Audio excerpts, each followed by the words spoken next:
Hi hello నమస్తే welcome back to my channel. నేను మీ శ్రావణి. టుడే మై రెసిపీస్ బెల్లం గవ్వలు. It's a very healthy and traditional sweet snack recipe. బెల్లం గవ్వలు, no maida, no sugar, just amusing wheat flour and jaggery.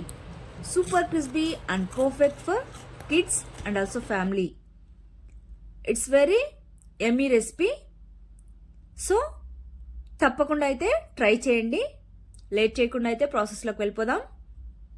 ముందుగా అయితే ఒక మిక్సింగ్ బౌల్ తీసుకొని 1 కప్పు దాకా గోధుమ పిండిని తీసుకొని అందులోకి 2 స్పూన్ల దాకా నెయ్యినైతే తీసుకొని మొత్తం నెయ్యి పిండి బాగా మిక్స్ అయిపోయేంత వరకు మంచిగా మిక్స్ చేసేసుకోవాలి. ఆ తర్వాత వాటర్ తీసుకొని కొద్ది కొద్దిగా యాడ్ చేసుకుంటూ పిండిని మంచిగా చపాతీ పిండిలాగా ముద్దగా మిక్స్ చేసేసుకోవాలి. ఇక్కడ పిండి అనేది మరీ సాఫ్ట్గా ఉండకూడదు, అలానే మరీ హార్డ్గా ఉండకూడదు, మీడియంగా ఉండాలి. ఇక్కడ చూపిస్తున్నట్టుగా ఈ విధంగా మిక్స్ చేసుకున్న తర్వాత పైన జస్ట్ డ్రై అవ్వకుండా కొద్దిగా ఆయిల్ స్ప్రింకిల్ చేసుకొని ఈ విధంగా ఒకసారి మళ్ళీ మిక్స్ చేసేసుకొని మూత పెట్టుకొని పక్కన పెట్టేసుకోవాలి. ఆ తర్వాత పాన్లో ఆయిల్ వేసుకొని మంటను సిమ్లో పెట్టుకొని హీట్ ఎక్కనివ్వాలి. అంతలోపు అయితే ఇక్కడ మనమైతే గవ్వలు ప్రిపేర్ చేసేసుకుందాం.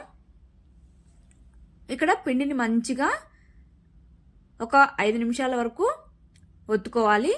అప్పుడు పర్ఫెక్ట్గా వస్తుంది గవ్వలు అనేవి. తర్వాత ఈ విధంగా చిన్న చిన్న బాల్స్ లాగా డివైడ్ చేసేసుకోవాలి. ముందుగా అయితే అన్నింటినీ ఈ విధంగా చిన్న బాల్స్గా చేసుకుంటేనే మంచిగా వస్తాయి గవ్వలు. ఈ విధంగా అన్నింటినీ ప్రిపేర్ చేసుకున్న తర్వాత ఈ విధంగా మనం గరిటె మీద కానీ నేను చూపిస్తున్నట్టుగా గవ్వలు అనేది ప్రిపేర్ చేసేసుకోవచ్చు. లేదు అంటే గవ్వల పీట వస్తుందండి. నేనైతే ఇక్కడ అది కూడా యూజ్ చేసి చూపించాను. దేని మీదైనా పర్ఫెక్ట్గా వస్తుంది.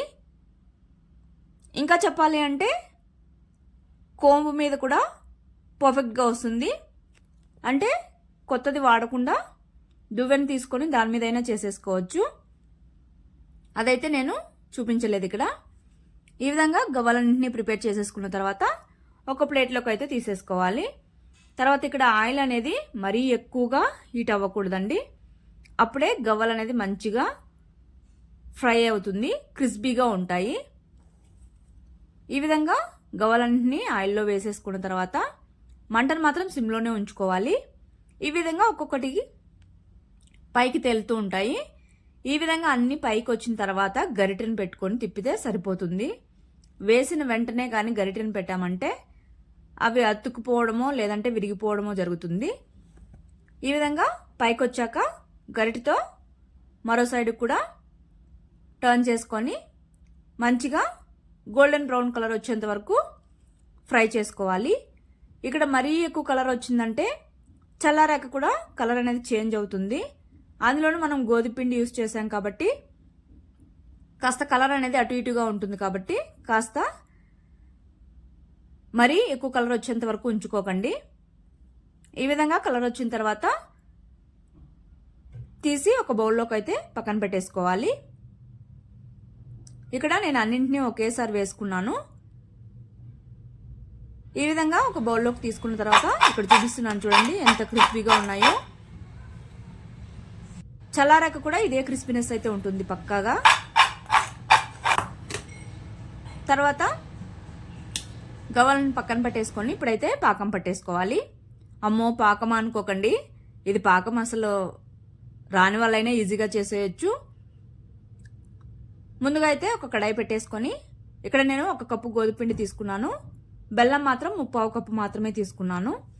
అందులోకి 1/4 కప్పు కంటే కాస్త తక్కువ వాటర్ అయితే వేసుకోవాలి. మీరు 1 కప్పు బెల్లం యూజ్ చేసేటట్లయితే 1/4 కప్పు వాటర్ వేసుకుంటే సరిపోతుంది. వాటర్ వేసుకున్న తర్వాత ఈ విధంగా మంటను సిమ్లో పెట్టుకొని బెల్లం కరిగేంత వరకు కలుపుతూ ఉండాలి. మీకు ఇంకా ఫ్లేవర్ కావాలి అనుకుంటే ఇలాచి పౌడర్ యాడ్ చేసుకోవచ్చు. నేనైతే వేయడం లేదు. ఈ విధంగా బెల్లం పూర్తిగా కరిగిన తర్వాత పాకం రాని వాళ్ళైతే అంటే పాకం పట్టడం రాని వాళ్ళు ఇక్కడ బెల్లం కరిగి ఈ విధంగా ఉడుకుతున్నప్పుడు గవ్వలను వేసేసుకోవచ్చు. లేదు అంటే ఇక్కడ నేను చూపించాను కదా, పాకం అనేది ఈ విధంగా వచ్చిందంటే పర్ఫెక్ట్గా అయితే సరిపోతుంది. తర్వాత గవ్వలన్నింటినీ వేసేసుకొని ఒక 2 నిమిషాల పాటు మొత్తం పాకం అంతా అబ్జర్వ్ చేసుకునేంత వరకు కలుపుతూ ఉండాలి. ఆ తర్వాత కాస్త స్టిక్కీగా అనిపించిన తర్వాత స్టవ్ ఆపేసి పక్కన పెట్టుకొని ఒక 2 నిమిషాలు ఈ విధంగా మిక్స్ చేసుకొని చల్లార్చుకుంటే సరిపోతుంది. మిగిలిన పాకం మొత్తం బాగా పీల్చేసుకొని గవ్వలు అనేవి బాగా డ్రైగా వచ్చేస్తాయి. ఈజీగా అతుక్కోకుండా పర్ఫెక్ట్గా అయితే గవ్వలు వచ్చేస్తాయి చల్లారాక. అంతే అండి, చాలా సింపుల్గా అయిపోయింది కదా. టేస్ట్ కూడా అలానే ఉంటాయి. పిల్లలకైతే భలే ఇష్టంగా తినేస్తారు. తప్పకుండా ట్రై చేయండి. అలానే మన ఛానల్ అయితే సబ్స్క్రైబ్ చేసుకోండి. బాయ్. Thank you.